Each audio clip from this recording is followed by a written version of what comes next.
నటి రాధిక ఈ కార్యక్రమానికి విచ్చేయడం జరిగింది. మేడం శోభన్ బాబు గారితో అంటే గనక ఆయన ఒక సమయపాలన ఉన్న హీరో, ఒక క్రమశిక్షణ కలిగిన హీరో అని చెప్పేసి అందరూ మాట్లాడుతున్నారు. వ్యక్తిగతంగా ఏంటండి శోభన్ బాబు గారంటే మీ దృష్టిలో ఏంటి?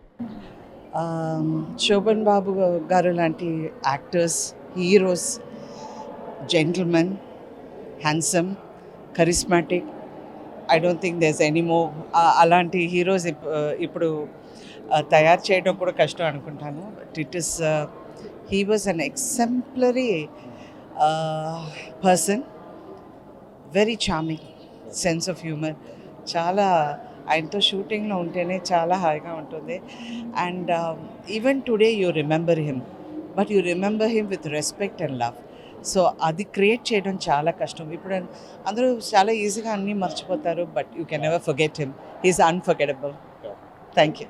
సో ఇది అంటే జయచిత్ర గారైనా, రాధిక గారైనా, సీనియర్ నటీమణులు అందరూ ఈ కార్యక్రమానికి విచ్చేయడం వరకు గల కారణం శోభన్ బాబు గారి ఉన్న అభిమానం, నటుడిగానే తోటి నటులకు ఆయన ఇచ్చే రెస్పెక్టు, వ్యక్తిగతంగా ఆయన ఇచ్చే సలహాలన్నీ కూడా ఎంతోమంది నటీనటులు వాళ్ళ జీవితంలో ఎదగడానికి ఉపయోగపడింది అని చెప్పేసి విషయాన్ని కూడా ప్రతి ఒక్కరు గుర్తు చేసుకుంటారు.